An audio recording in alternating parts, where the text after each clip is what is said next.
So it's great that we have other people on here that can help and answer questions. For those of you that weren't on, I'm just gonna do a quick introduction. My name is Brad Seidman. I'm with the Model Schools with the MORIC. I did teach for over 20 years in the Syracuse City School District, and I started with the RIC last October. And one of the things that I learned to love working with staff and students this past year was BrainPOP, even though it's through the school library system. It's a digital software that combined that we could support and help staff, and it's a easy tool to utilize with staff and students, and you could do so many different things. There's so many features that are available other than the Moby videos that everybody loves. And this is how this all started this past winter. And through Model Schools and SLS, we discussed and decided to put together PDs on showcasing different features that staff could use with the students. And then we have two people on from SLS here. We have Susan LeBlanc and Megan Gartland. My screen is real small. I know Susan LeBlanc is with the MOBOSIs, the MORIC. Megan, I'm sorry, I'm not sure which one you're with off the top of my head. Jeff Lewis. Okay, so she's with Jeff Lewis BOSI's SLS. And so we have other people on that actually could help and support with this. And then Brittany, hopefully, if you don't mind, also, I'll give a shout out for you. Brittany Harvey is also a member of the Model Schools team, also at the MORIC as well. So those of you that are on here, if you have questions, those are people that are great resources that are on here that help out with different features of either technology or SLS questions, or a combination of the two. This one is going to go a lot faster. It's a lot different than the first session. So I'm going to share my screen and start showing some of these playful assessments. Let me get my screen share. There we go. Hopefully, no, it did not open up. Share screen. There we go.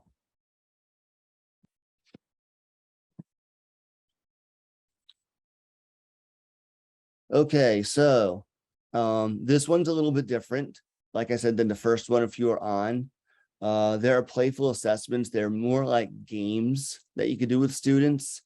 You could do a search via subject if you'd like. They aren't easy to find if you do a search via subject. So I found if I just type it in the search window right up here, that it's easier to find what you're looking for. The first one is called Sortify. I'm just going to type Sortify in there. And really what the game is what it sounds like. You're sorting is what you're going to be doing on here.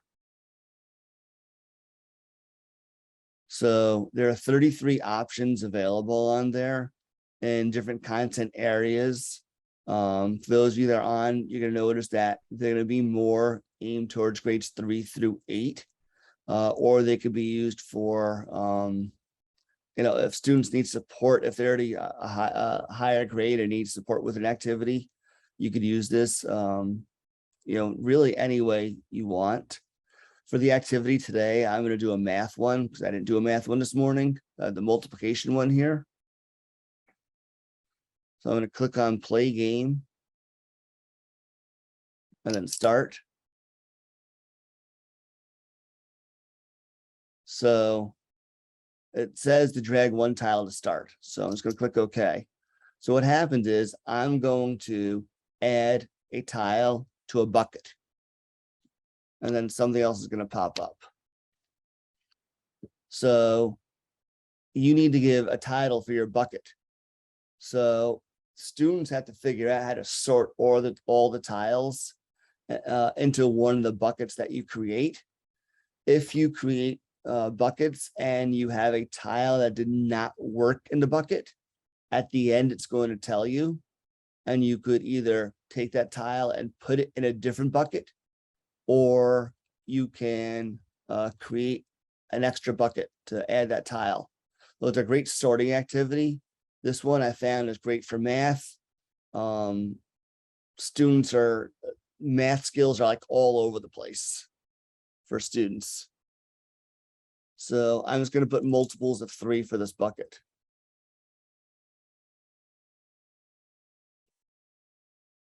So I'm going to take another one here, and I'm going to put 35 right here. I know 35 is not going to go with multiples of 3.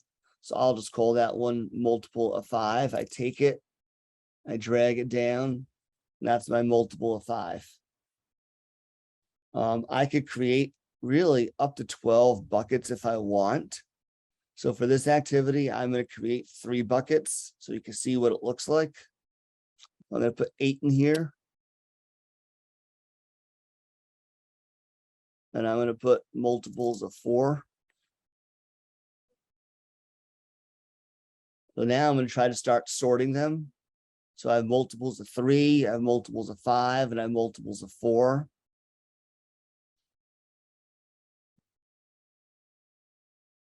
So I have the 5 I could put in here. I have the 4 I could put in here. I have the 16 I could put in here. I have 12 I could put in here. Sorry if I'm doing it fast. I'm just trying to find ones that go in there correctly. 20, it could go into 4 or 5, obviously. The 10 would go into 5. And I'm going to stop right now just so you can see. I'm going to click on a bucket. And I'm going to click Submit Bucket. These are the numbers, the digits that I have inside the bucket. I'm going to show you what happens when I click Submit Bucket.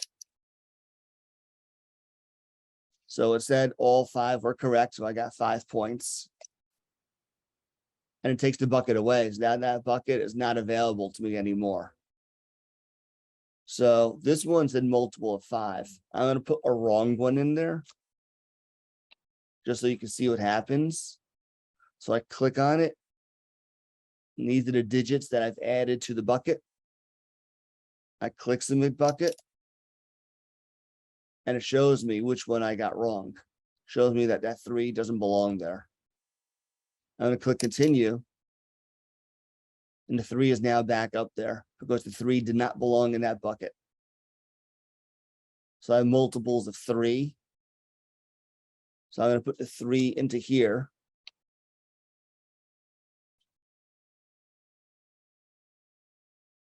Try to add as many in as I can so I can show you what happens when I am done with this. So I'm going to submit the bucket. Did not like that I had the 1 in there. Now the 1 is back up here. Those buckets that I created before now, the multiples of 3, 4, and 5 are no longer available to me. So when I put another digit in here, another number in here, those are not going to be options for me. So I'm going to drop the 7 in here. So I have to go through. Like I said, this is great with multiplication, with factors, with multiples, trying to figure out different ways to utilize the numbers. I'm going to put multiples of 7 as my title for this. I'm going to put 14, 49, 56 in there. Again, I'm going to put a wrong one in. I'm going to click Submit Bucket. And it's going to kick out that 30 because it did not like that the 30 was in there. So as you're doing this, if you make mistakes and you finish with a bucket, it gets harder and harder to create categories for the buckets, even though you'll end up with like 1 item in a bucket. So, I mean, to me, as an educator, I'd want students to, I'd tell them that I want a minimum number of items inside their bucket before they could submit it. So I'm going to put 30 there. You see what happens. I'm going to put equals 20. If you see, I'm clicking on it. You really can't see it, but I'm clicking on it and it's not letting me because it knows that that's not going to work. So I'll have to put equals 20.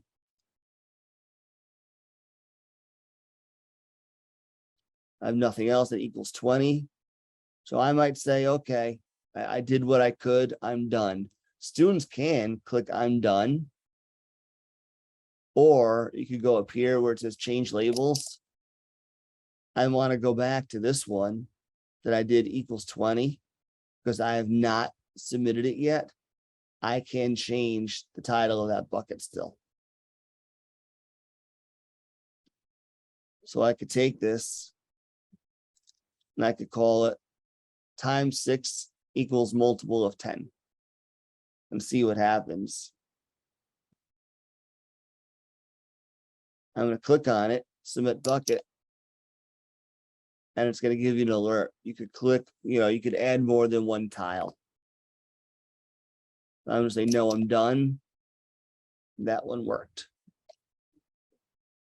So basically this goes until you're completely done with all the tiles on here.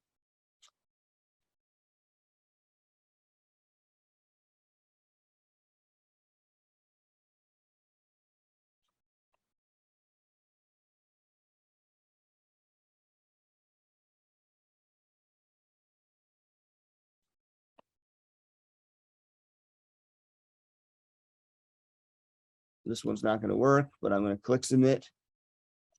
I want to show you what happens at the end.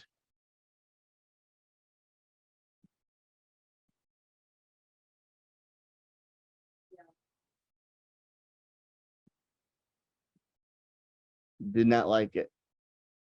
I click continue.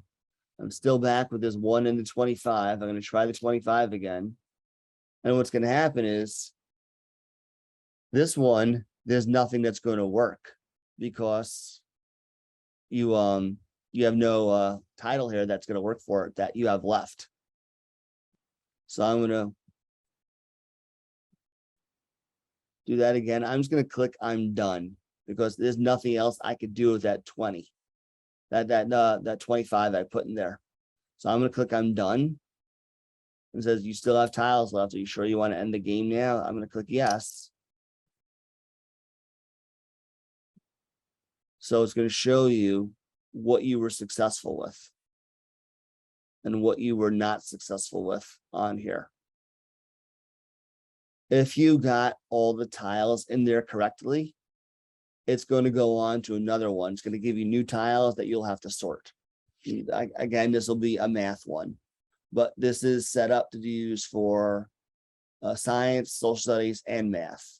And it's really like a play. It's called Playful Assessments. It's a fun way to do a math assessment to see how kids are doing with an activity. Can they sort either the words into categories? I did one with dinosaurs, and obviously I don't know a lot about dinosaurs because I got about half right when I did that. And it was just, it's an activity to see, for fun. So I could click restart and reset it, and it would start me back over at the beginning though. So does anybody have any questions about the Sortify game, which really sorting tiles? And like I said, math, science, social studies are the ways that this could be utilized.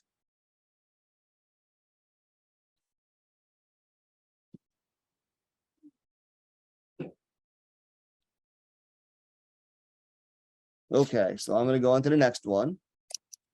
So I'm going to go back to the BrainPOP screen, the screen when you sign on. Instead of Sortify, I'm going to type in meaning of beep. And this is another, again, playful assessment.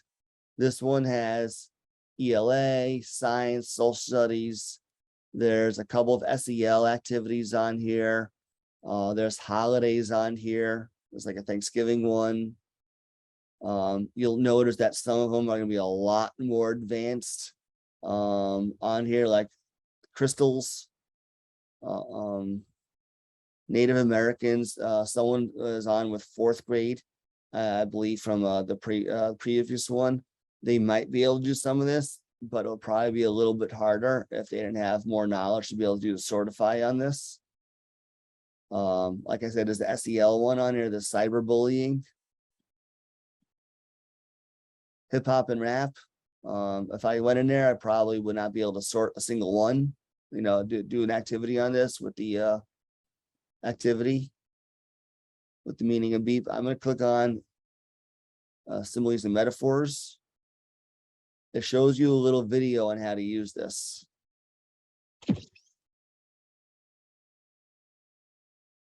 So I'm going to click single player game.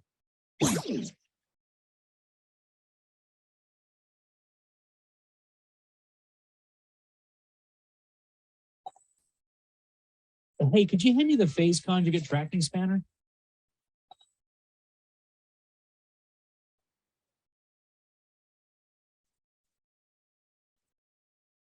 Okay, then just a wrench.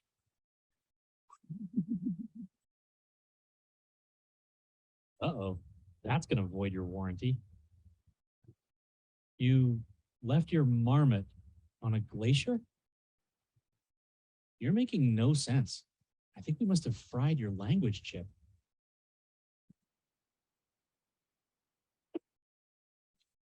So he's going to go on to explain how this game works. So because of time, I'm going to go right into start game. Those are going to be characters in the game. So there's you right here. There's the host. And there's 3 other bots that are characters. So I'm going to click start game.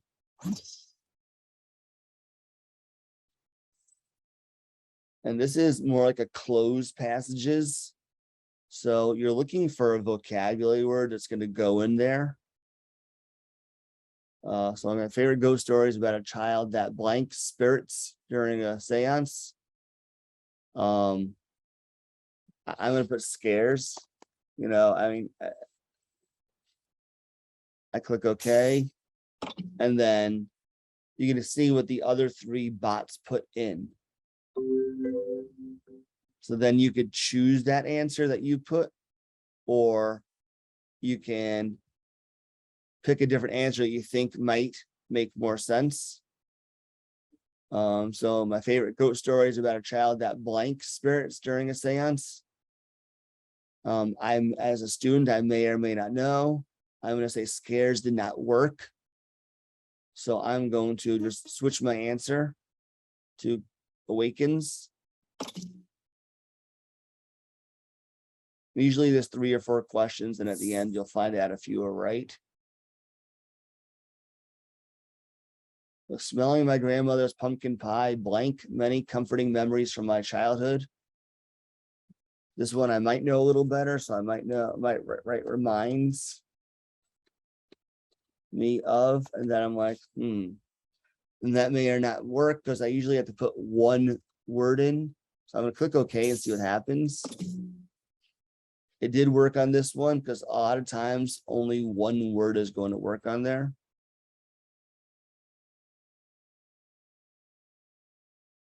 So smelling my mother's pumpkin pie, and then I go back to reminds me of, well, I wonder if that's a simile or metaphor if I put reminds me of. So you'll know if students are getting the concept, because this is not really gonna, the simile or metaphor is usually like a 1 word that you're gonna add in there.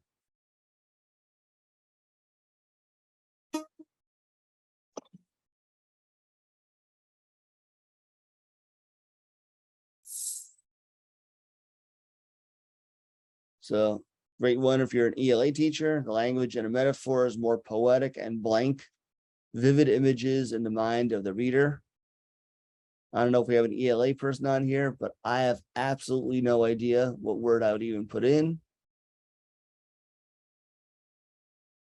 Therefore, it's more poetic, and I'm just going to put I don't know because I really don't know, to be honest.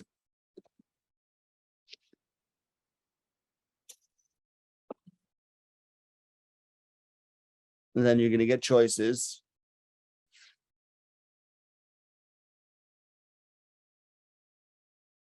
So once you get the choices, the student might look at it and say, okay, materializes sounds right, and I'm going to put that in.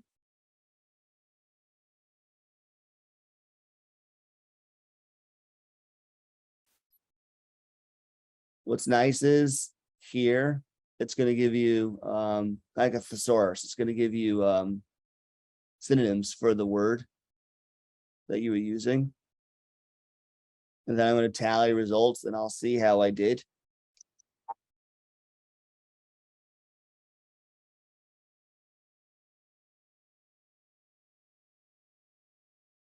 So if you see, I guessed 3 different things and all my guesses at the start were wrong. But when I saw the multiple choice, I guessed them all and they were all correct. Then I click on see your standings.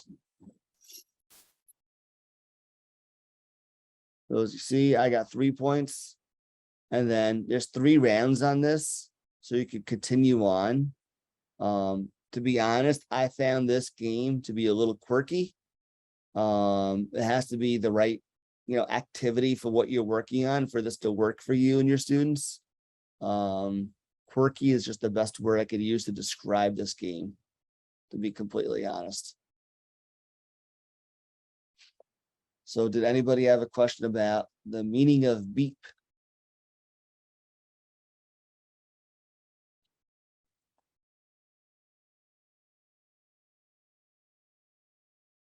Okay, so I don't have a question. The third one, I think, is a little better, to be completely honest. I'm going to type in time zone X, and this is creating a timeline.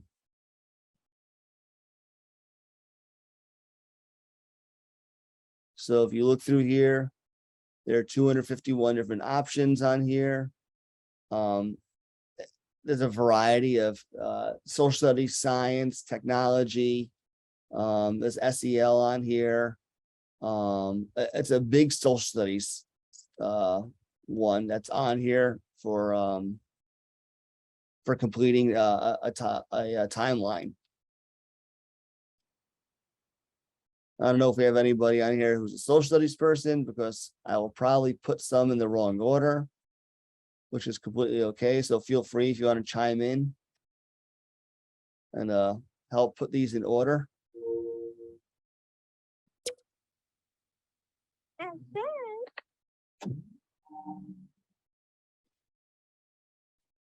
So it gives right here, I'm going to make my screen a little bit larger for you to see.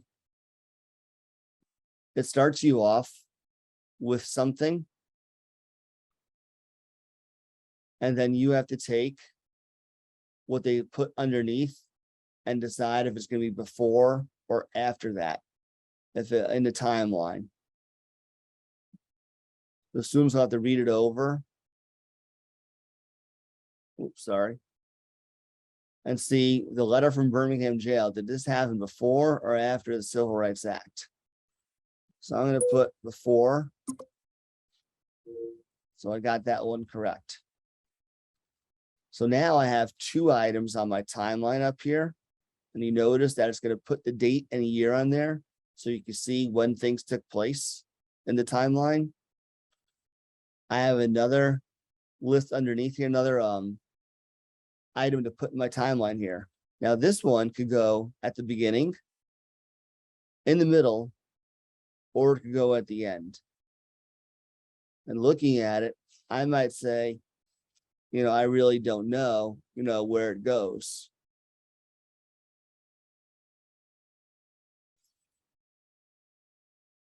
But I'm going to try my best. I'm going to put it in. I'm going to put it right here. And it did go at the beginning.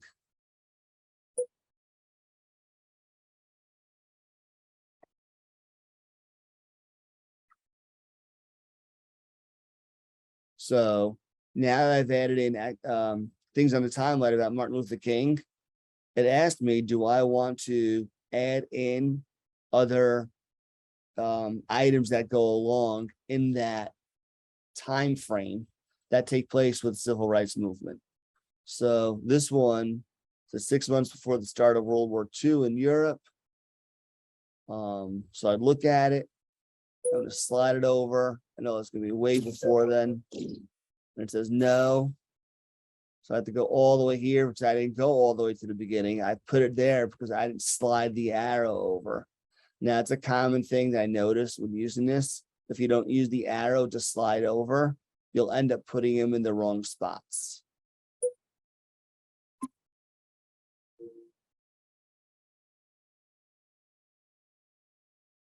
So then I have this one, he received his PhD. So I'm looking at it, and you should have some knowledge. You should have read something that, a student would have read something to have knowledge of where to put these activities in the correct order.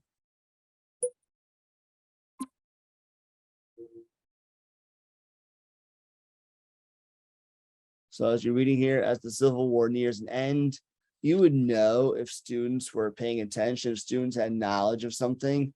For example, it says Civil War nearing an end.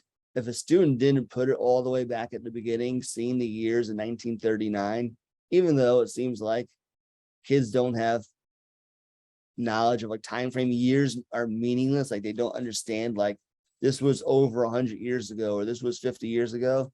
It seems like students don't have a good, hold of that. So using a timeline is a great idea for helping students build that knowledge of when things took place, and especially in a sequential order.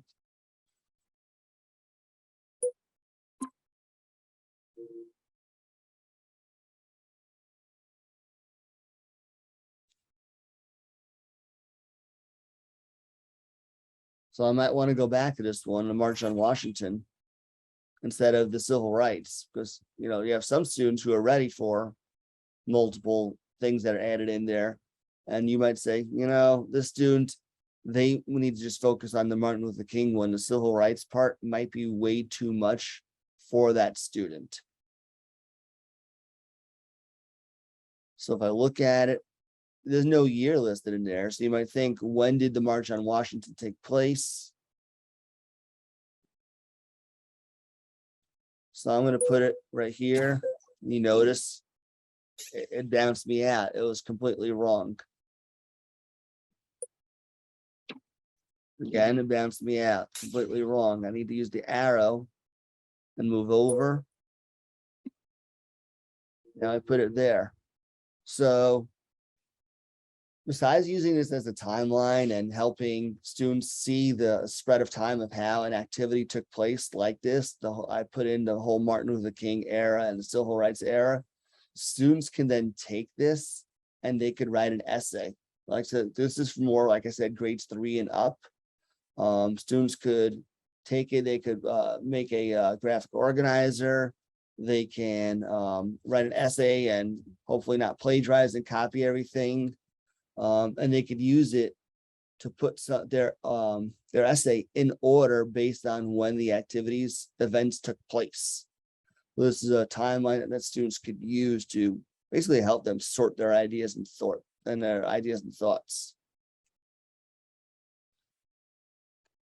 So I'm just going to add one more.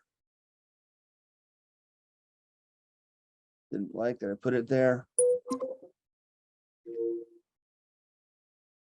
So this is really how the time zone X works. Like I said, for those of you that are with the younger students, this probably is going to be very difficult for them. I know it says grades 3 through 8 for this. This is probably more middle schoolish. All these activities that I'm showing, except for, like I said, the math one, the Sortify activity, grades 3 and up, that will work for them. But this, I could see being more of a middle schoolish idea. So for this one, did anybody have a question about how the time zone, X, the timelines actually worked?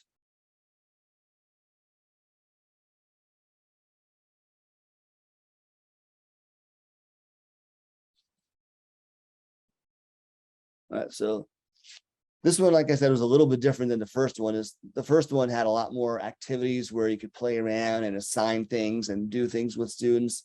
This one was really just showing those features on how you could use that. They're called playful assessments with students. This one, you can either play around with the activities if you want for a few minutes. There wasn't something that I was going to have you create something and share like the first one, which there really isn't something for you to create and share. If you want in the chat, if you wanted to just add something in, if there's something that you liked that you thought you could use, or you're like, oh my goodness, this is way above and beyond what my students could use, feel free to type into the chat. I'll stay on and answer questions. And like I said, this one was really fast.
So All both of right. you enjoy the rest of your day. I'm gonna go eat lunch. I've been doing this for almost 3 hours now. I could use a break. Yes. Thank I've- you so much. Enjoy your summer. Thanks, Thanks, you you too. too. Bye.